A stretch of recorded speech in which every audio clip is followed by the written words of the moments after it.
All right, we're going to get started. Let's get started, people. Welcome. Nothing? Really? Welcome. Welcome to the first ever Global Clean Energy Action Forum here in Pittsburgh, Pennsylvania. Come on now. I know you're out there planning now the next big innovation in clean energy. I know you're planning on the deployment side. I know you're saying hello to old friends. I know you're making new friends. But let's settle down just for a second.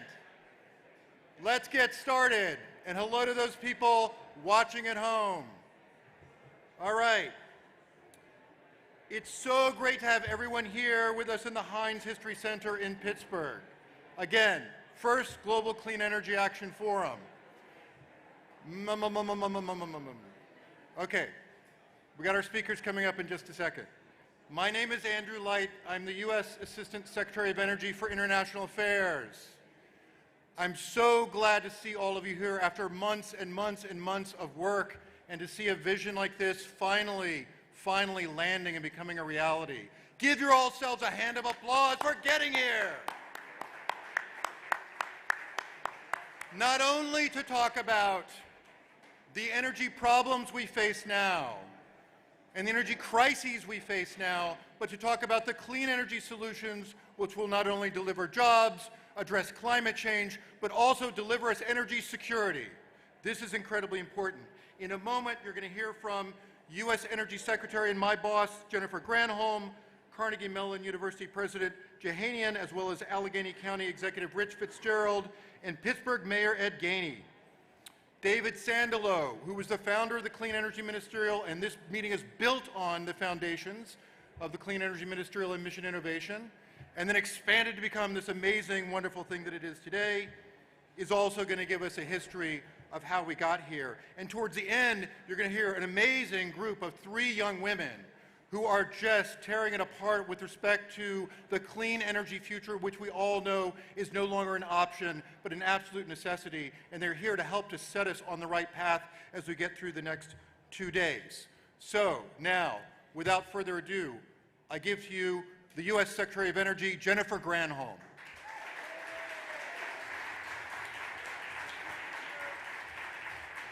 Thanks, everybody. How you all doing?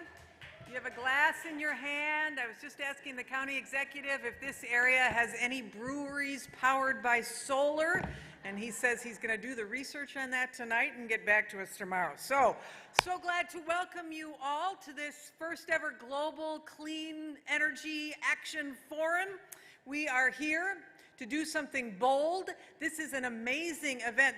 You are just a little microcosm of what's going to be here tomorrow. We have over 6,000 people, 32 countries represented. This is very big, and it's all about pushing to deploy clean energy solutions in the various countries who are represented. And of course, the United States wants to help to lead the way.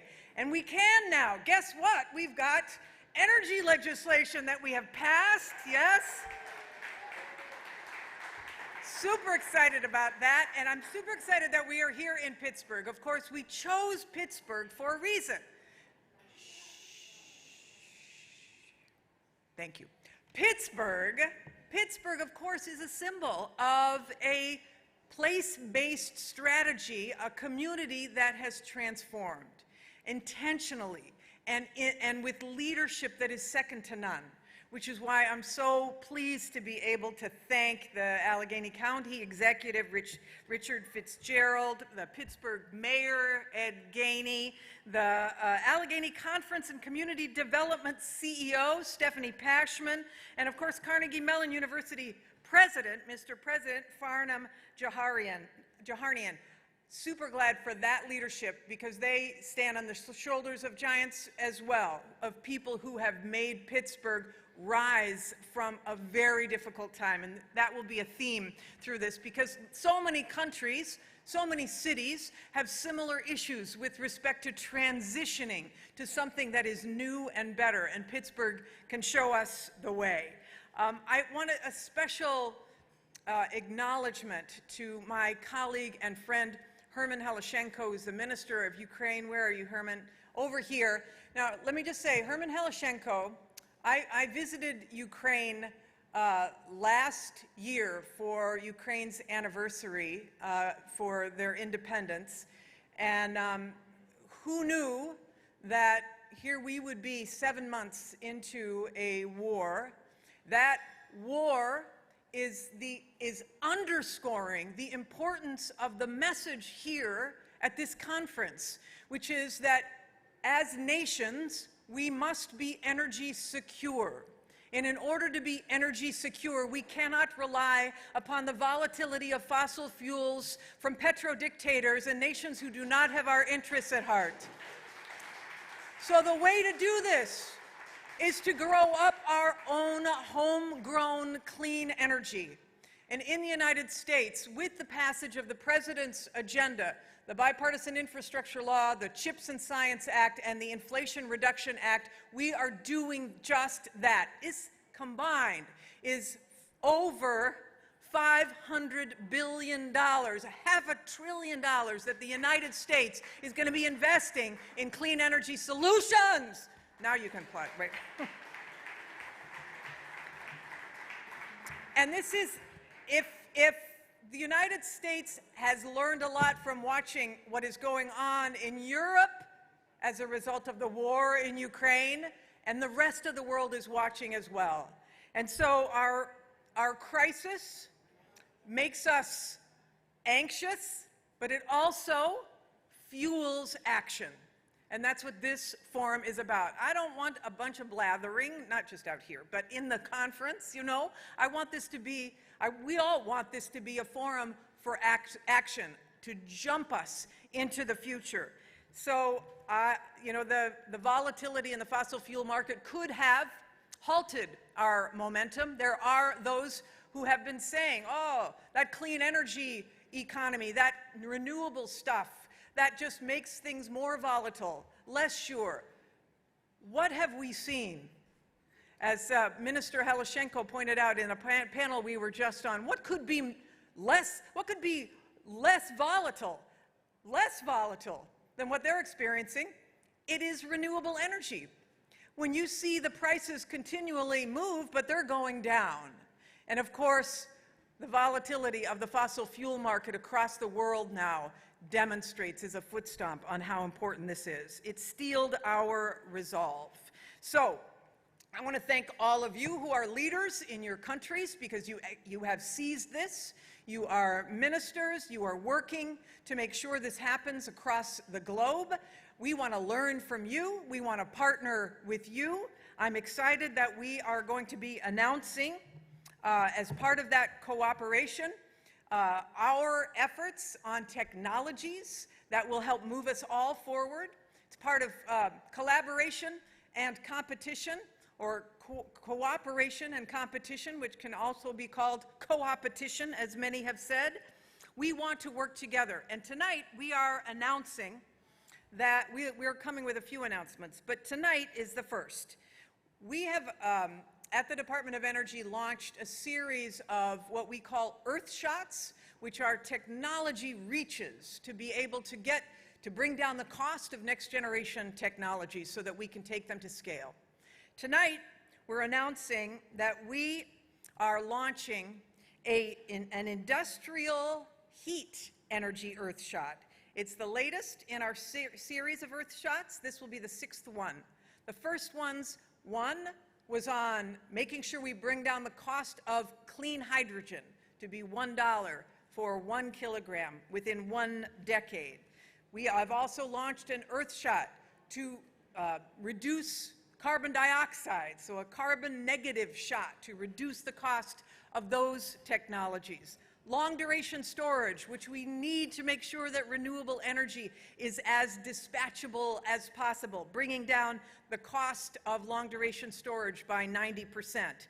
We have an enhanced geothermal earth shot, again, to bring down the costs by 90% of bringing up the earth beneath our feet using enhanced geothermal techniques. Last week, we announced our floating offshore wind earth shot, again, to bring down the costs by 70%. And tonight, it is this industrial heat earth shot to reduce the CO2 pollution by 85% or more by 2035. We know that the industrial sector accounts for about 30% of our carbon pollution in the U.S., along with a third of our country's energy use. And so we interact with these projects every day, you know, chemicals, plastics, the cement in our buildings. But making these things that we can't live without produces carbon pollution that we can't live with. And so we can do better, and we will. So we know that this earth shot, and we will be inviting everyone to participate, especially those who have technologies who are interested. We will be funding steps for all of these earth shots to get to these goals, and I know many countries are sharing in the goals of moving in this direction as well. And once we unlock these, of course, we'll share them with all of you. So, the energy earth shot notion is audacious, it's ambitious, it's achievable, and that's the lesson of this last decade, and it will be the story of the 21st century too.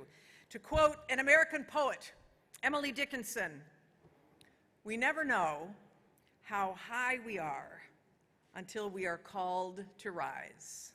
And then, if we are true to plan, our statures will touch the skies."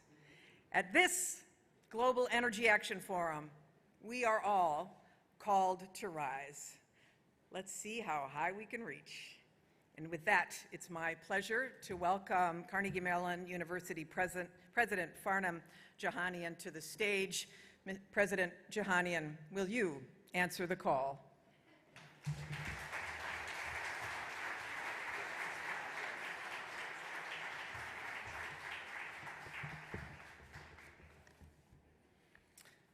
Well, good evening, everyone. First of all, thank you, Secretary Granholm, for that wonderful set of remarks. I have known Secretary Granholm for a good 20 years or so. I have to tell you that her enthusiasm is just contagious. Secretary Granholm, I want to acknowledge your leadership, all that you do, and your Department of Energy does to catalyze this energy innovation and the transition that we're experiencing. Thank you for your leadership. Please join me in thanking Secretary Granholm.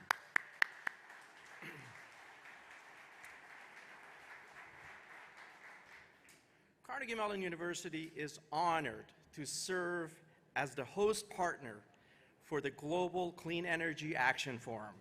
And on behalf of the entire CMU community, I know I have a number of my colleagues here in the audience, let me extend a warm welcome to all of you. Tonight, I'm thrilled to join ministers, delegates, public and private sector leaders, advocates, and activists who have traveled from more than 32 countries from around the world to attend this global event. Let me begin by recognizing the collaborative efforts that went into this historic gathering. First of all, I want to thank and extend my gratitude to the Biden administration for selecting Pittsburgh as the location for this forum. I would also like to acknowledge the critical leadership and partnership of our Pittsburgh-based host committee, especially my fellow co-chairs. You're going to hear from them, our county executive, Rich Fitzgerald, our mayor, Ed Gainey, and Allegheny Conference CEO, Stephanie Pashman. They're going to speak in a moment.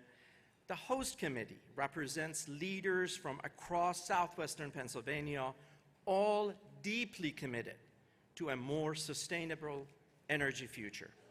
We're so grateful to the representatives from the private sector for their invaluable support, the public sector for their commitment to this work, and our foundation community, especially the Richard King Mellon Foundation and the Hillman Foundation, for recognizing the importance of this moment not only for our community, but for the world. Finally, I want to recognize the outstanding partnership provided by Assistant Secretary Andrew Light. I'm a huge fan, and his team from the Department of Energy, which has been instrumental as we prepare to bring the world to Pittsburgh. Andrew and your team, thank you very much. Just a few other brief remarks. The imperative we're facing, as Madam Secretary mentioned, could not be more urgent. And I would argue that at this pivotal moment, there is no more fitting or inspiring place to hold these conversations than Pittsburgh. You're going to hear from our county executive and our mayor, and they're going to tell you more about this. Over the past 3 decades, this region has reinvented itself as the center of a new economy and a model for a power of innovation. As we come together to shape the future through technological and scientific innovations, collaboration, and public-private partnerships, these are precisely, in fact, the elements that have helped transform Pittsburgh into a hub for bold new ideas. We're not alone in this commitment to energy innovation. In fact, many countries that are represented here and the regions in these countries have similar commitments. No matter what region you're from, success in this transition will depend on how well we can collaborate to create sustained, equitable growth and opportunities for all. As we look ahead, since I'm also representing academic institutions, I got to tell you that our academic and research institutions are playing an increasingly pivotal role in advancing energy breakthroughs at the frontier of science and technology. For example, in our region, Carnegie Mellon University, University of Pittsburgh, West Virginia University, and the National Energy Technology Laboratory are working with industry partners and incubating new ideas and technologies that will become foundations of our energy transition. We're aiming to make energy more efficient in different sectors of the economy by reducing carbon pollution and by improving processes in various industries. And we're also shaping national and global policies that will aid in our energy transition. When energy research collides, in fact, with AI, with robotics, and other advanced technologies, the resulting innovations hold the power to make our homes, offices, industries, grids, and much smarter and much more efficient. And to make our energy cleaner, and it's going to make our energy cleaner, and of course, our world more sustainable. And probably more importantly, it creates opportunities for more people to work and thrive in fields that are central to the clean energy transition. Especially given the widening opportunities that we see across the world, we have a moral obligation to ensure that our innovations benefit all and can create a better quality of life for those who have historically been impacted by environmental challenges. To wrap up, there's no question that energy and climate solutions will need and will require all hands on deck, regionally, nationally, and of course, globally. It is imperative that we rise to meet the urgency of the moment together, demonstrate that effective energy solutions can indeed create a more sustainable future for all of us. Once again, thank you for traveling to Pittsburgh. I hope this week will inspire you and inform the important work that you're all doing in your communities. Once again, welcome and enjoy the rest of this evening. Thank you again.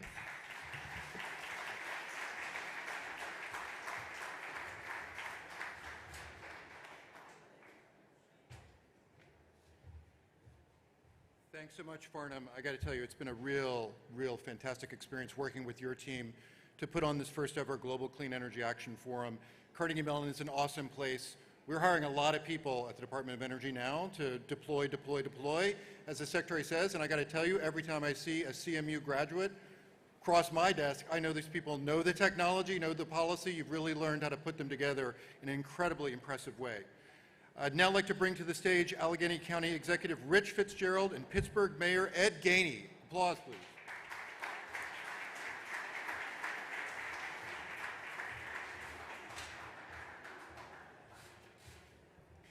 Thank you, Secretary Light, and I also want to thank Secretary Granholm and the Biden administration for bringing this global conference here. And I want to thank all of you for traveling across the globe to come here to Pittsburgh to deal with a challenge that we all know we've got to face. And as President Johannian said, it's only going to happen with cooperation and all hands on deck. I had my first assignment tonight from Secretary Granholm, and we did find a couple of beer gardens that are solar powered. So if you want to go to Millville and Homestead, you can find a couple places that will do that. We, again, are so proud of what's happening here in Pittsburgh. This is an area we've been working on for decades. As President Johannian said, we've been working as we transition ourselves from an older, traditional industrial power into the new economy. And there's so many examples of what we're doing. Fact is, our government buildings are going to be powered by hydro. We used those rivers for industry for so many years, and now we're going to use it to get off of fossil fuels and power the buildings that we run our government with. The Green Building Alliance has more square footage, more commercial and institutional buildings that are challenged to reduce their carbon footprint by 50% by the end of this decade. They've already reached almost 40% of that goal. And we're proud of the fact that here in Pittsburgh, we have more buildings, more square footage than any place in North America. We've been working at this for a long, long time. We know that our biggest institution in finance, one of the biggest banks in America, has more square footage of its office space. PNC Bank, that has more LEED certified buildings under square footage. You're going to be in the greenest convention center over the next couple of days. Our NHL arena, the largest green certified building that we have. Parks that we're turning to net zero, on and on and on. But we know there's more work to do. We know that we still make steel and aluminum and glass and cement and plastics. And the goal to reduce by the end of this decade by 50% the carbon footprint and the decarbonization of these industries is something we continue to work on. When you flew in here to our international airport, you saw the largest solar panel, the largest bank of solar panels, and the largest microgrid in America. We're going to continue to work on this. But over these next couple of days, we can share good practices, best practices, and even share some of the things that don't work. That's what these type of things doing. So I can't thank you enough and welcome you to our beautiful, beautiful city that the mayor and I are so proud to call our home. And lastly, let me just say the one thing we're excited, in addition to saving the planet and dealing with climate change, are the jobs. As Secretary Granholm said, this is going to be a $23 trillion market by 2030. We've been working in this area for a long time, so our engineers, our manufacturers, our building trades, construction workers have really been working at this for a long time. We're ready to get our share of those jobs. So I had to put that commercial out there for those that are working. So we look forward to working with you over the next couple days, getting best practices, and we do hope you enjoy your stay here in Pittsburgh. And now let me turn it over to my good friend, my partner, the guy who's also very proud to have you here, our mayor, Mayor Ed Gainey.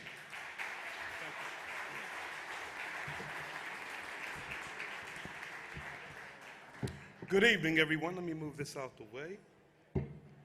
No, too much. Good evening, everyone.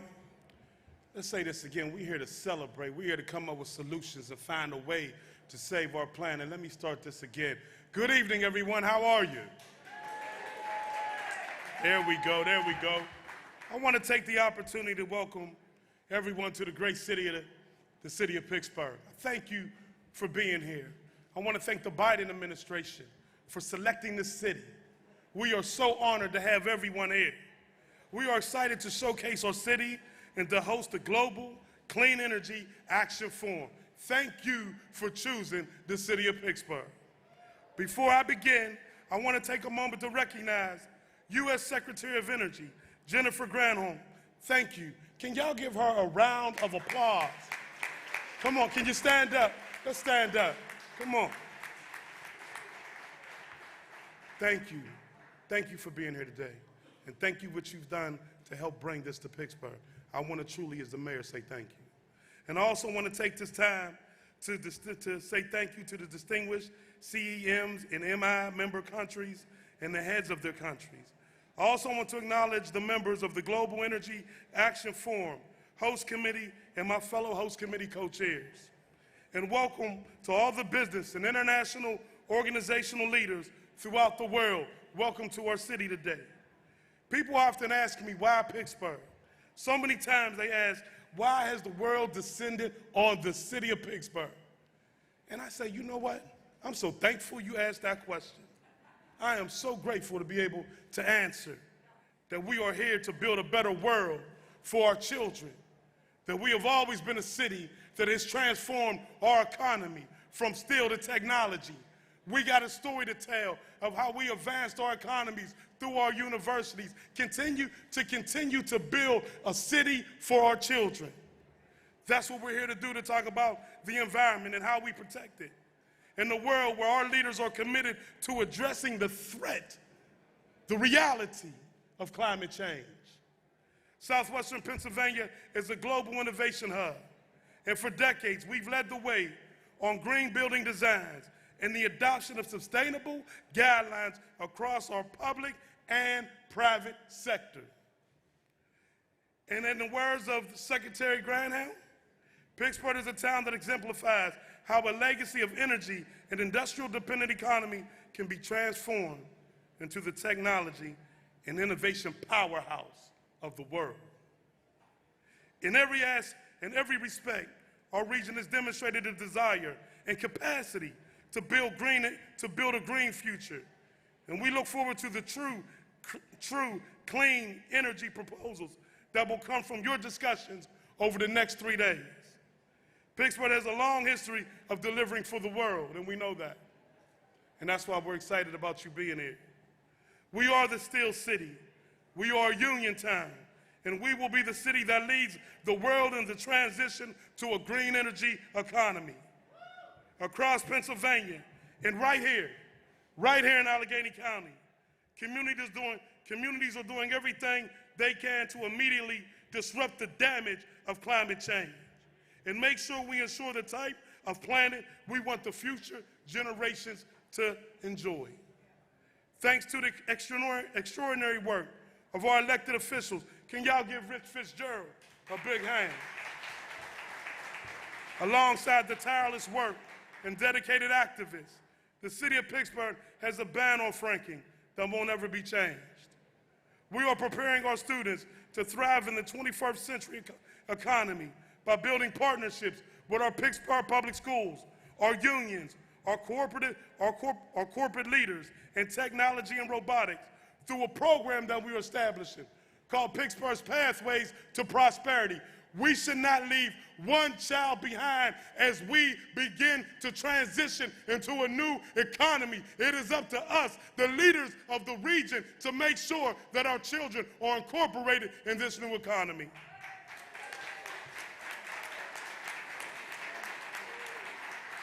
The region has also emerged as a hub for sustainability research.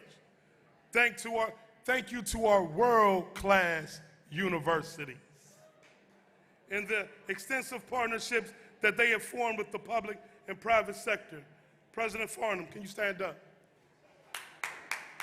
Yeah.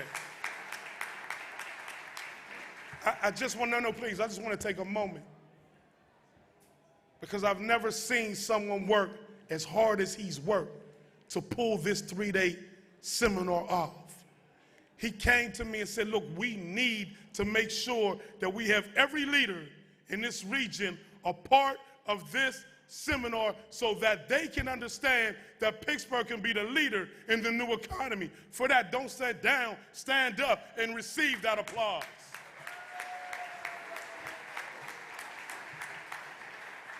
And our region boasts an extensive skilled workforce that can be utilized to build renewable infrastructure and ample existing assets that can be transformed into green facilities like eco-industrial parks.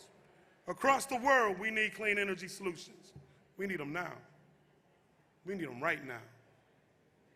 We know that if we don't get the solutions we need, we already know 10 years what that looks like. We need them now. That are good for workers, good for families, and good for our climate.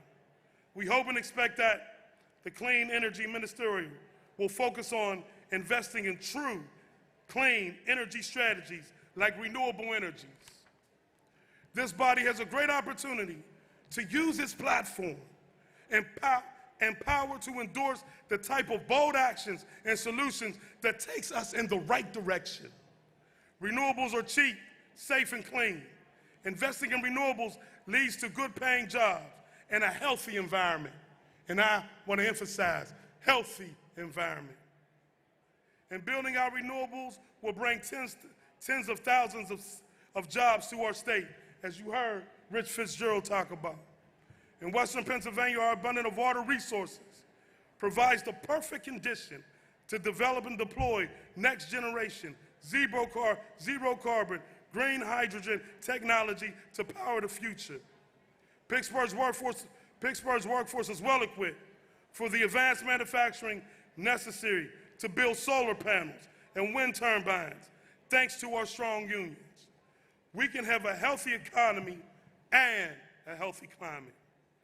By putting families and working people of the region first, the ministerial can also promote solutions that bring prosperity to communities and hope for a cleaner and safer future. We know so many communities have been left behind. We know that. We can look around at our black and brown communities and know that they have been left behind. And know that for everybody to have an opportunity to enjoy this new economy, it's up to us, the leaders, to make sure in this new economy we leave no one behind.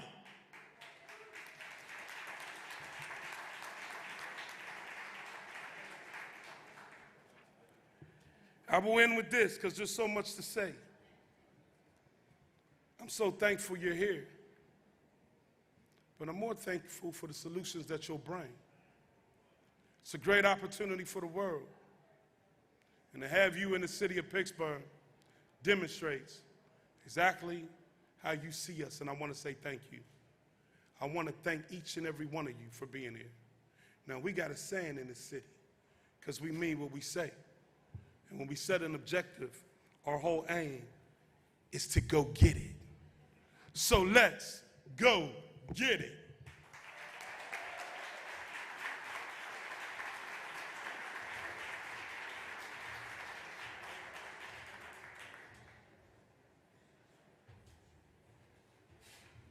Okay, with leaders like that, does anyone doubt why we chose Pittsburgh?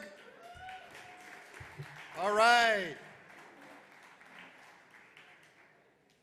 So I want to now introduce a man who we refer to quite fondly as the father of the clean energy ministerial. The Global Clean Energy Action Forum was built on the foundations of these two other institutions that were created during the Obama administration. This is the 13th meeting of the Clean Energy Ministerial and the 7th meeting of Mission Innovation as the foundation for the Global Clean Energy Action Forum.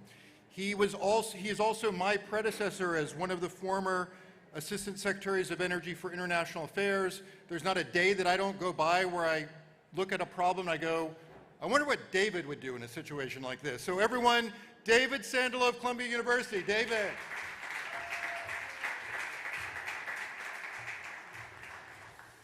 Andrew, thank you.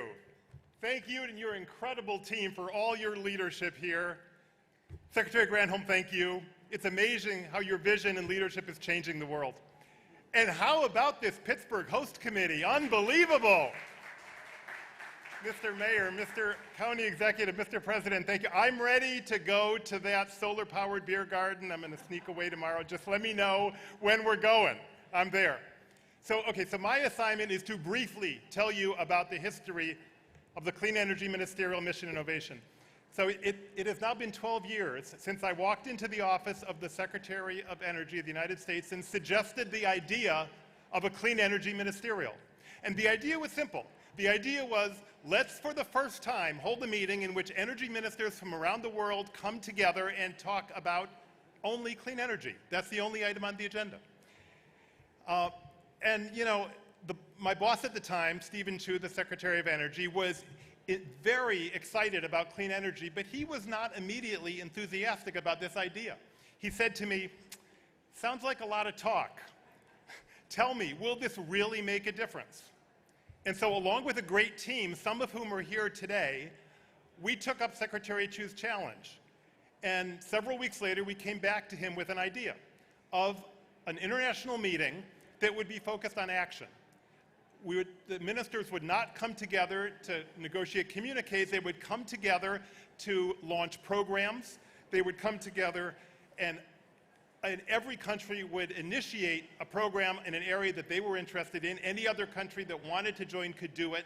The work would be ongoing throughout the year, and the Clean Energy Ministerial was born.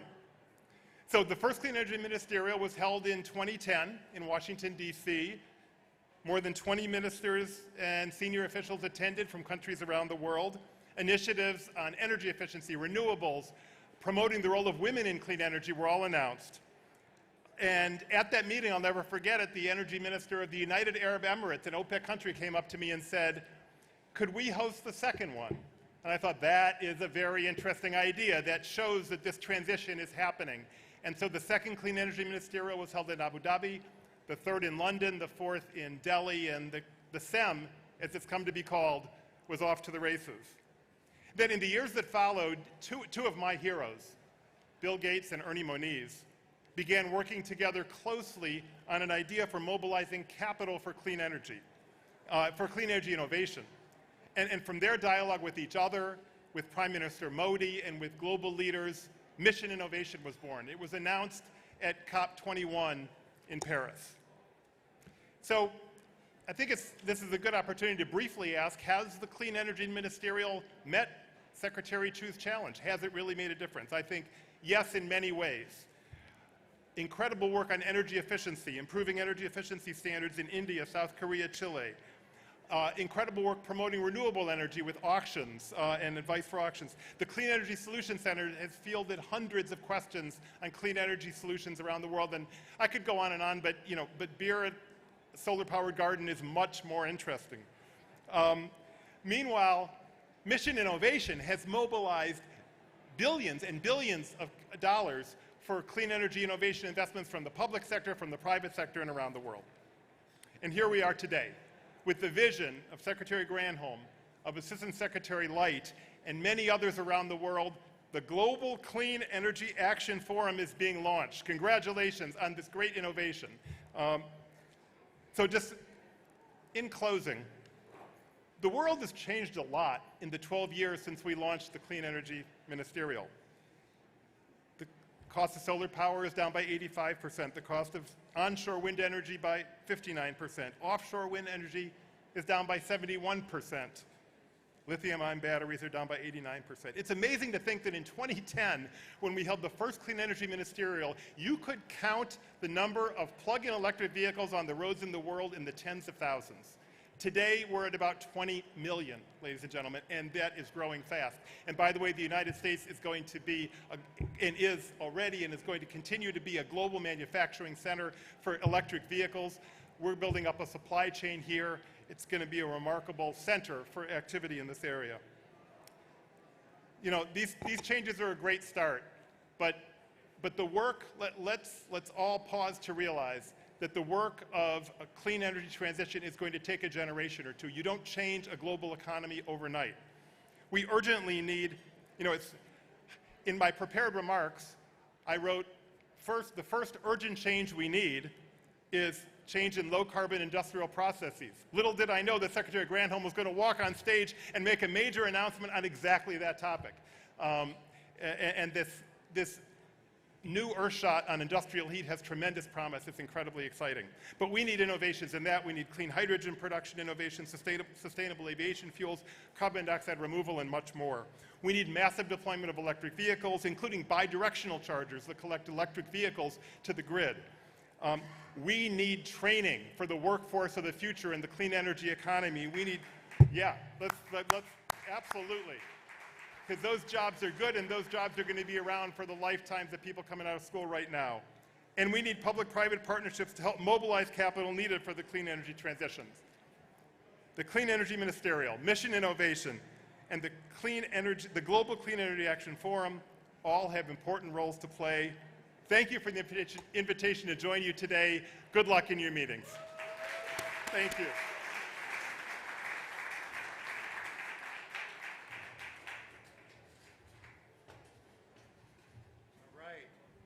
Thank you, David. One more part of this opening, this fantastic opening ceremony, and we will conclude. I wanna bring up to the podium people for whom we cannot do the work that we hope to do unless there are people like the ones that I'm about to introduce to you. These are our clean energy leaders. I don't want to say of the future. There are emerging leaders right now. So welcome up to the stage, Alejandra Valdiva Espinoza.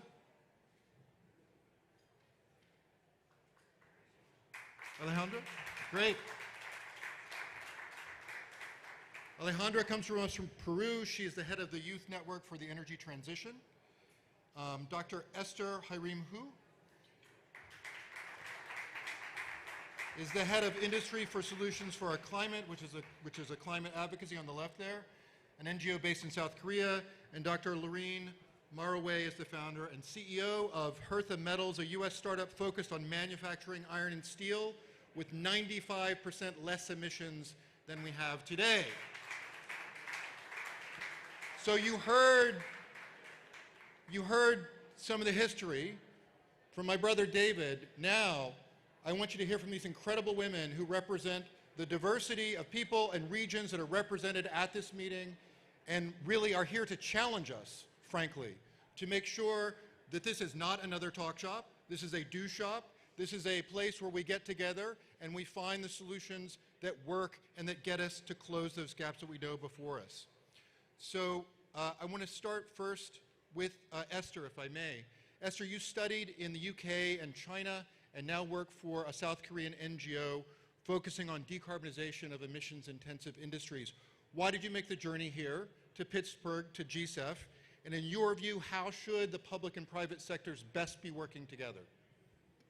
Thank you so much, Assistant Secretary. Hello, everyone. My name's Esther. I'm coming from Seoul, South Korea. My work focuses mostly on decarbonizing industries, such as steel, which is one of the most emissions-intensive sectors. And why am I here today? Well, obviously Pittsburgh being Steel City, but also because of the Industrial Deep Decarbonization Initiative, IDDI, which was launched by UNIDO at the previous Clean Energy Ministerial. My organization is here to co-host a side event where we encourage policy discussions on how to decarbonize the steel sector, especially in the Asian region. And also we want to demonstrate what role green public procurement can play to boost demand for low carbon materials. In addition, we believe that the GCEAF is a forum for innovation and new technologies. And in that aspect, hydrogen has been identified as one of the potential solutions to the many industrial decarbonization challenges, ranging from the use in low carbon steel production, as well as low carbon fuels in the shipping and aviation sectors. So I'm really looking forward to the concrete discussions on the deployment and the commercialization of hydrogen in industry. And I'd really like to emphasize the need for investment to scale up on hydrogen-based technologies and the need for collaborative partnerships between public and private sector to come up with innovative solutions. Thank you. Great, thank you, Esther. Lauren, as the founder and CEO of Hertha Metals, what motivated you to get so early into this sector and sort of focuses you on trying to decarbonize this sector? It's an excellent question with all of the various hard-to-abate sectors out there. First of all, iron and steel has been made in basically the same way for hundreds of years. We take coal, iron ore, and we make it. And because we're so used to the way we've made it, we haven't really thought outside the box of what's next. And that's also why I've chosen entrepreneurship for this route. Quite frankly, the existing companies haven't given us a choice. They're not moving quickly enough. They're not innovating fast enough. So at Hertha Metals, we're really doing the job that the world needs, and that's producing steel with 95% less emissions and without a green premium, which is really amazing. And we do that with hydrogen and renewable power, which does require everyone to be at the table. So we need the policy, we need the stakeholders, we need the government grants for us to scale at the speed required for us to hit net zero by 2050. Great, thank you so much. So Alejandra, as I understand it, your story, you were at COP26 in Glasgow, you came home, you started the Youth Network for Energy Transition. You and your fellow leaders, what was the motivation? What were you hoping to do as you came back from Glasgow and decided to take this big, bold step? Yeah, my organization in Spanish is called Red de Jóvenes por la Transición Energética. And the goal of this organization is to be the coalition of different youth-led in energy organizations in Peru and Latin America to be able to connect easily with global leaders and to be represented in spaces of political spaces, just like this one. And what we really want as youth, is to be able to share our experience with you, the global leaders, and to be able also to be heard by you and to participate in political spaces, to take down the barriers for political participation. And especially also taking account that energy transition is also a social aspect. Just energy transition should be the center of this topic, of this event. Energy transition in a justice way is to take account energy poverty, to take account energy inequality, to take account gender inequality also, and the lack of representation of indigenous communities. Thank you so much. So I want to do now a quick round, starting with Alejandra, and I'm going to ask you all the same question, because I'm really wondering, like, what are the blind spots that you see out there right now? What are the gaps that we should really be focusing on as we look at these next 3 days? What are the challenges that you think we pass over too quickly, that we really got to dig in deep, have the conversations that are hard, and really try to get to the solutions, even if they are difficult solutions? Alejandra. Yeah, well, I'll tell you to speak more about energy justice. We know that this is energy in renewable energy and clean transition, but we need that to be able to get to everyone has access to clean and affordable energy. That should be our goal, to use the current technologies and the new ones to push and aim for justice in energy. And for that, I'm here representing all the youth delegates that we've come from very far away. And what we want is you to give us the space to speak and also to take notes of what we're here demanding. And also to hear about our solutions. We are professionals. We are also studying. So we have the capacity to help you.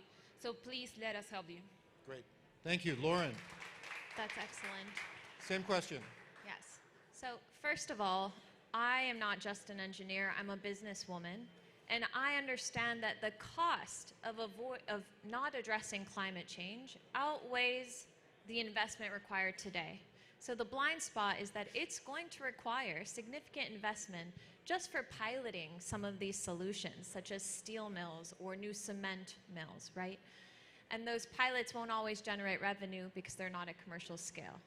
It is the responsibility of government, along with industry, those that polluted to begin with, along with us, to really put together those financing vehicles. And we're starting to see innovation in these financing vehicles, and we need to see more. Great. Right on. Esther. Yes, if I could add a regional perspective to the discussion. So I'm very proud to come from Asia, where we have demonstrated like development miracles. But in Asia, many of our economies are state-led, which means that our power markets can be vertically integrated and monopolized, which means that there are challenges for breakthrough technologies such as renewables to penetrate through this market.